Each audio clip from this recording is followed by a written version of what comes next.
Hi, this is State Representative Josh Bashline, and welcome back to another episode of Have You Heard About the 63rd? We are here at the Leeper Market.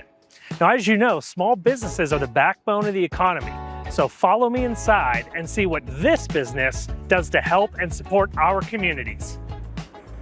All right, well, I'm Brian Schmader, owner and manager of the Leeper Market here in Leeper, Pennsylvania. We're 5 miles from Cooks Forest State Park, 10 miles from the Allegheny National Park, on Route 36 and 66, the corner of.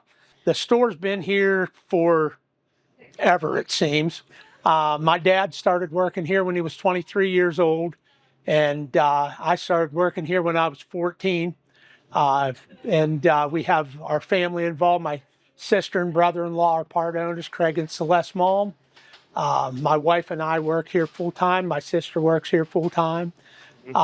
We've got a good group of employees who are local people from the area here. We've got a flea market here in the summertime that runs from the 1st of May through the middle of October. The weekends, weather permitting, as we just came through, the last one wasn't. It's an outdoor flea market and stuff. And, it's nice to see, local markets, grocery stores like this in a world where everything is big box stores and it's all, online and everything like that. So, what are some things that make, this place unique? I've seen some places where people can get some lunch, fresh meats and cheeses at the deli. Talk about that a little more. Yeah, we do all of our own cutting here. We don't get anything in that's pre-cut or anything.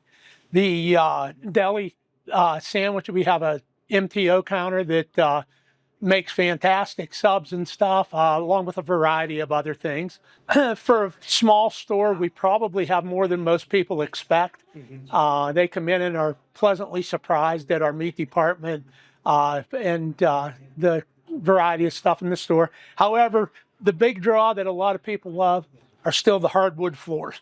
They come in, oh man, it reminds me of when I was a kid going into this store, that store. Yeah. And we kind of like the nostalgia part of it too. It's almost like an Old West convenience store, general store. Yeah. I like kind of like that.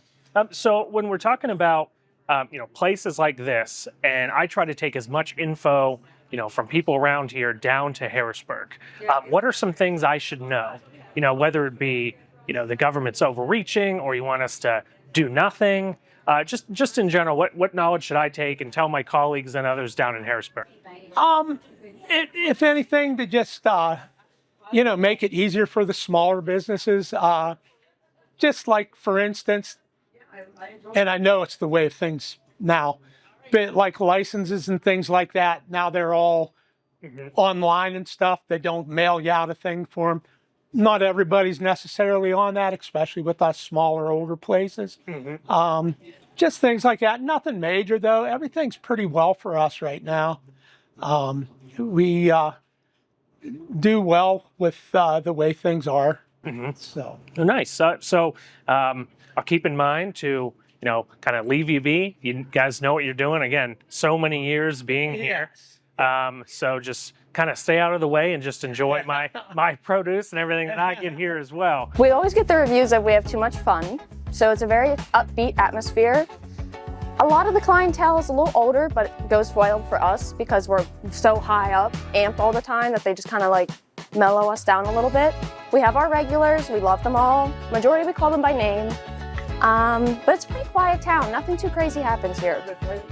My favorite item is probably the donuts, like the Clark's donuts, just because there's a variety of them.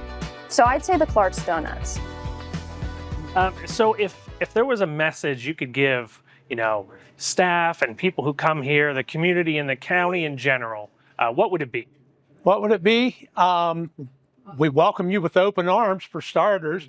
To come in if there's anything you need or anything, ask for it. We'd be more than happy to help you.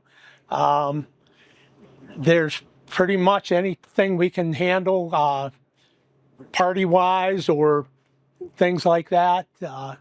So just Come on in. Your on in, family yeah. when you're here, and Yeah. you know, come check you out. You know, one of the neatest things with me being here for so long, I'm 66 now, I was 14 when I started, is that the people who come to their cabins and stuff around here, I've known them for generations. I knew their parents, I knew their grandparents, and I know them, I know their kids. And it's kind of neat to be able to call most of them by name, you know? Yeah, that's awesome. And that's the kind of you know, local charm that you again don't get when you're going to these mega corporations Oh, and yeah. other things. Yeah, yeah. We have a fantastic local business also. I mean, our local people support us very well, and we're very thankful for that. Yeah. And then another thing, a big hot topic that I wanted to mention is, you know, we have Cook Forest right there. I know even myself, my friends, my family, we're always running here to get what we need, cooking dinners and everything. But there's some issues right now where there might be a lot less customers coming up in the future years. Want to talk about that a little bit? I assume you're talking about Ridge Camp closing down for a year. That's absurd. I can't even believe they're even thinking about that or even talking about that. Right.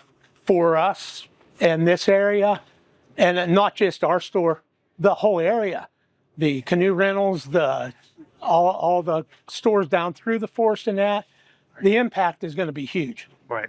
Right. So, So yeah, and we're gonna do our best to, you know, not take government ideas and hurt local families and local businesses. So I want to thank you so much. thank you, know, for Josh. having me in here. This was great. I'm going to pick up a few things before I go, and thank you very much. All right, appreciate it. Have a good day, bud.